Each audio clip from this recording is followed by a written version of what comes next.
Ibu, bapak, saudari, saudara, rekan-rekan muda, dan adik-adik sekalian, dimanapun Anda berada, bertemu kembali dengan saya Romo Tino SSCC di dalam catatan peziarah. Tuhan selalu berkarya di dalam gerejanya yang hidup. Hanya saja seringkali kita kurang menyadari karya Allah yang hadir melalui sesama kita, melalui orang-orang yang kita jumpai. Beranikah kita selalu dengan niat yang tulus untuk melayani dan mendengarkan apa yang difirmankan Tuhan untuk kita umatnya? Sebelum kita mendengarkan permenungan dari catatan peziarah, marilah kita membuat tanda kemenangan Kristus. Dalam nama Bapa dan Putera dan Roh Kudus.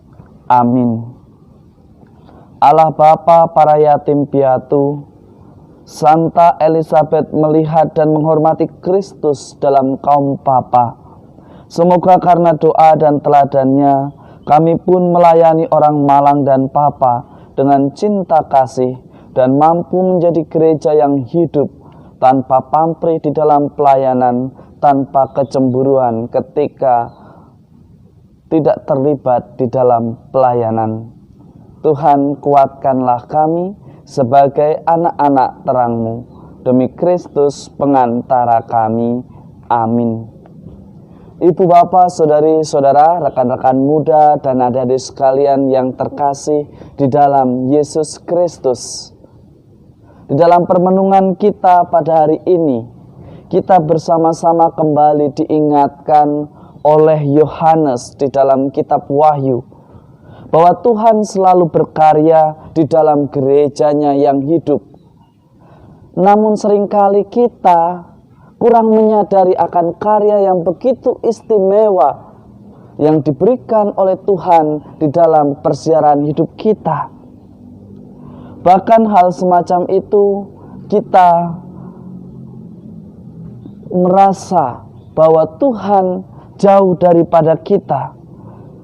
Yohanes mengajak kita semua di dalam kitab Wahyu untuk membiarkan karya Roh Kudus berkarya di dalam diri kita.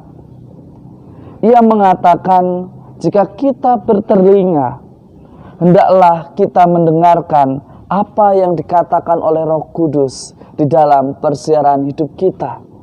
Jika kita bertelinga, hendaklah kita mendengar apa yang dikehendaki oleh Roh Kudus demi kehidupan yang lebih baik di dalam persiaran hidup kita.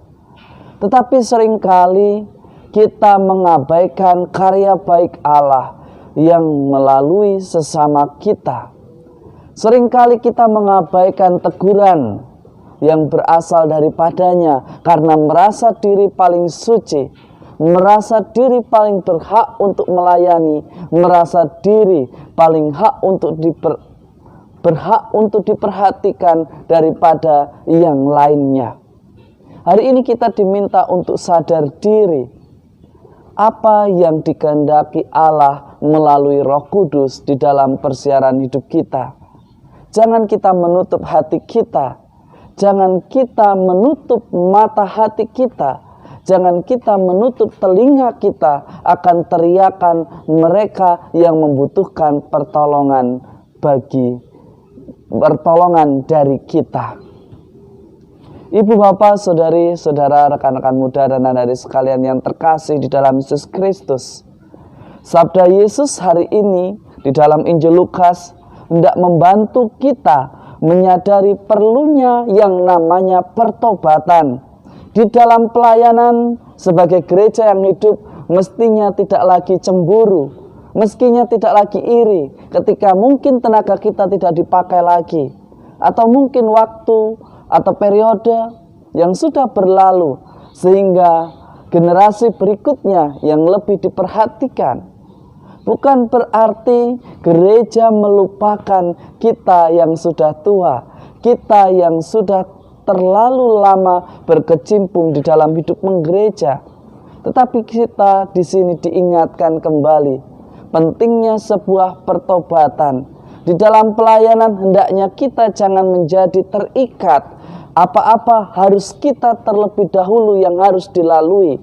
Apa-apa harus kita dan yang lain ingin terlibat kita halangi. Karena kita menilai tidak pantas, tidak cakap. Jadi semuanya harus dari saya, harus dari saran saya, harus dari kebijaksanaan saya. Merasa diri paling bijaksana menjadikan kita sombong dan lupa akan rencana Tuhan di dalam hidup kita. Hendaknya kita sadar diri, berani untuk melakukan pertobatan, dan berani mencari serta menyelamatkan saudara-saudara kita dengan memberikan kesempatan kepada banyak orang. Sebagai gereja yang hidup, kita memberikan kesempatan pula bagi banyak orang untuk merasakan keselamatan yang Tuhan janjikan. Yesus tidak memilih orang yang hendak dijadikan sebagai tanda dan karya penyelamatan Allah. Ia memilih Zakheus sebagai tanda dan sarana keselamatan Allah karena kemauannya. Ia tidak memandang kelemahannya sebagai penghalang. Ia tidak menjadikan kelemahannya untuk malas berbuat sesuatu. Ia tidak menjadikan kekurangannya untuk bertemu dengan Yesus. Ia mengusahakan, ia memiliki niat, ia menjadi kreatif. Di tengah pandemi COVID-19, kita ditantang untuk menjadi pelayan yang kreatif. Kita ditantang untuk menjadi orang beriman yang kreatif. Tidak apa-apa mengeluh tetapi tanpa aksi. Tidak apa-apa menuntut tetapi tanpa memberikan sesuatu yang berguna bagi gereja. Seringkali kita menuntut tetapi kita tidak mau mengusahakannya. Seringkali kita meminta tetapi kita tidak pernah mau memberi. Belajarlah dari Zakheus. Ia tidak hanya meminta sebuah pengampunan, tetapi ia berusaha untuk melakukan pertobatan dengan aksi yang nyata. Bahkan ia melakukan perbuatan kasih, perbuatan sosial, membagikan segala harta bendanya, dan juga ia mengganti rugi siapa saja yang telah dirugikan. Ibu, bapak, saudari, saudara, rekan-rekan muda dan adik-adik sekalian, kita bersama-sama hari ini diajak untuk mengalami pertobatan, mengalami perbaikan diri, menjadi orang beriman yang kreatif, baik di dalam hidup kita maupun di dalam pelayanan sebagai gereja yang hidup. Semoga kita semua selalu menjadi berkat bagi Anda, saya, kita semua, dan sesama kita yang kita jumpai. Berkat Tuhan selalu melindungi dan memberkati kita dalam nama Bapa dan Putera dan Roh Kudus. Amin. Dari Zakheus kita belajar, janganlah menjadikan kelemahan fisik sebagai alasan untuk tidak datang kepada Tuhan dan melakukan sebuah pertobatan. Ketika ada niat dan kemauan dan cara pikir kreatif yang sesuai dengan rencana Allah, semuanya menjadi berkat dan penyelamatan baik bagi Anda, saya, kita semua, dan sesama kita yang kita jumpai. Jangan takut untuk melakukan segala sesuatunya dengan kreatif, jika itu adalah suatu pewartaan akan kebenaran kerajaan Allah. Selamat beraktivitas, Tuhan memberkati. Amin.